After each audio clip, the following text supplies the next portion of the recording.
नमस्कार दोस्तों, आप देख रहे हैं हमारे YouTube channel invest with brain. आज बात करेंगे रिलायंस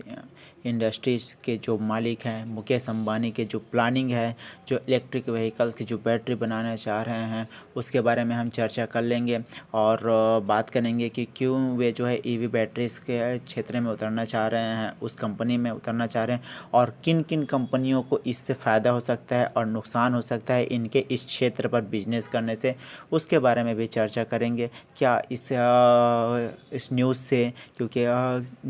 एनर्जी को फ़ायदा हो सकता है, क्या फिर घाटा हो सकता है। ऐसी कई और कंपनी है जिनको फ़ायदा या घाटा हो सकता है, इसके बारे में भी चर्चा करेंगे। और बात कर लेते हैं इनके जो न्यूज़ है जो आया हुआ है उसके बारे में बात कर लेंगे। With the rising popularity of electric cars in India, manufacturers around the world are launching product to lower buyers. Since electric vehicle space is a new and a different market, both experienced manufacturers and startups are bringing in new product or the segment. Indian conglomerate in Reliance Industries, one of the biggest brand in India, is planning to enter the EV batteries and other renewable energies. जिस प्रकार से इन्होंने planning किया जा रहा है batteries जो EVs cars होते हैं, इलेक्ट्रॉनिक व्हीकल जो कार है उसमें बैटरीज जो लगाने का बनाने का जो काम इन्होंने जो प्लानिंग कर रहे हैं उस क्षेत्र में, वो उसका अनाउंसमेंट इन्होंने कर दिया हुआ है। The company has announced that it will move from fossil fuel to renew energy and new materials. Reliance Industry in a presentation of oil to chemical business to company claimed that it plans to turn into a net carbon zero company by 2035 as per the report INC 42 report. जिस प्रकार से आप देख सकते हैं 2035 तक यह जो जीरो कार्बन कंपनी वाली बनना चाह रहे हैं, या जो ऑयल टू केमिकल कंपनी है उसको जो बेचना चाह रहे हैं, अरामको जो कंपनी है उनको जो है अत्यधिक शेयर बेचना चाह रहे हैं, और जो रिलायंस के जो मालिक हैं मुकेश अंबानी जी, वह 2035 तक ऐसी कंपनी बनाना चाह रहे हैं जो जीरो कार्बन उत्सर्जित करती हो। उसके साथ ही साथ यह जो है कंपनी जो काम करना चाह रहे हैं वो हाइड्रोजन के संबंध में उसका जो यूज है वो सोलर है, वाइंड है ना, and battery exclusive in the future. The aim is to accelerate that transition to a hydrogen-based economy and plans to develop a portfolio of advanced and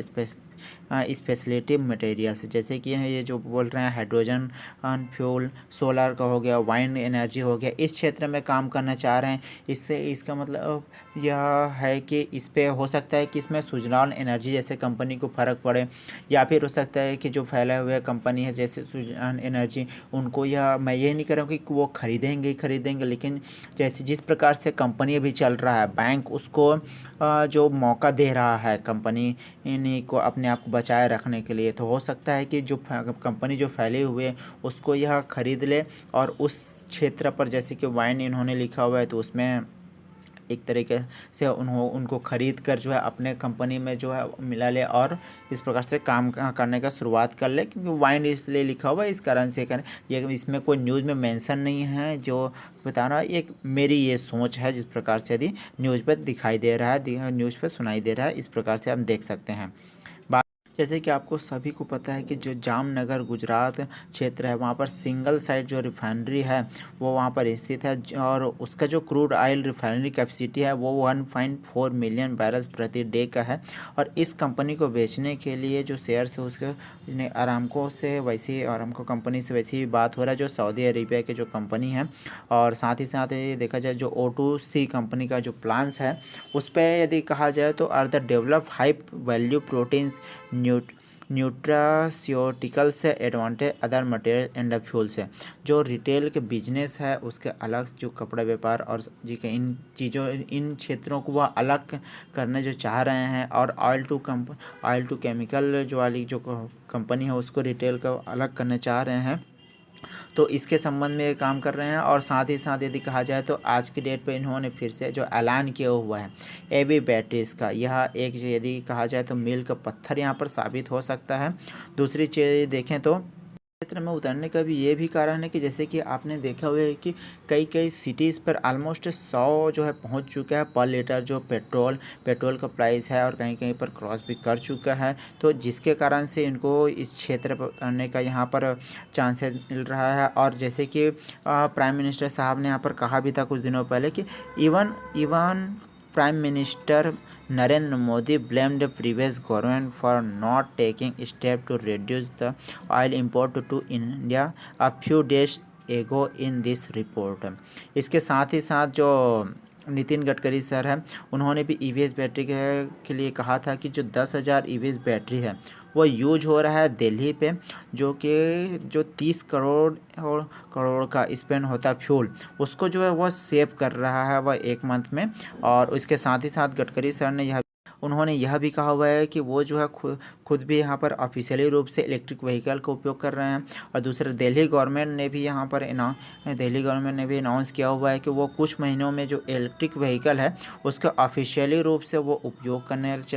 लग जाएंगे, वो शिफ्ट हो जाएंगे आपका इलेक्ट्रिक व्हीकल पर। तो इस कंडीशन को देखते हुए मुकेश अंबानी जी ने यहाँ पर एक बहुत ही बेहतरीन यदि कहा जाए तो अनाउंसमेंट किया हुआ है उनका तरीका। जैसे कि आप देख सकते हैं कि इलेक्ट्रिक व्हीकल जो है सभी कंपनियां तो मतलब काफ़ी सारी कंपनियां बनाएंगे, लेकिन इलेक्ट्रिक व्हीकल के लिए जो बैटरी है जो कि यदि कहा जाए तो उन गाड़ियों पर लगना ही लगना है। वो मुकेश अंबानी जी का जो प्लान है वो भी बेहतरीन प्लान है। और यदि देखा जाए तो काफ़ी सारी कंपनियां अलग अलग पार्ट्स को भी खरीदने का काम करते हैं, लेकिन बैटरीज जो है वो हर गाड़ी में लगना ही लगना है, ईवी बैटरीज। और साथ ही साथ इसके अलावा जो वाइन के क्षेत्र में, हाइड्रोजन फ्यूल के क्षेत्र में जो काम करना चाह रहे हैं, इससे उस कंपनी का जो नया नाम रखते हैं तो वो अभी तक वो उजागर नहीं किए हुए हैं। देखते हैं कि इस पर और क्या क्या जो अपडेट्स आते रहेंगे, इस पर जो न्यूज़ आते रहेंगे और कौन कौन सी कंपनी को इसमें फ़ायदा होता रहेगा, इसके बारे में भी हम देखते रहेंगे। बने रहिए हमारे यूट्यूब चैनल के साथ, इन्वेस्ट विद ब्रेन के साथ। धन्यवाद दोस्तों।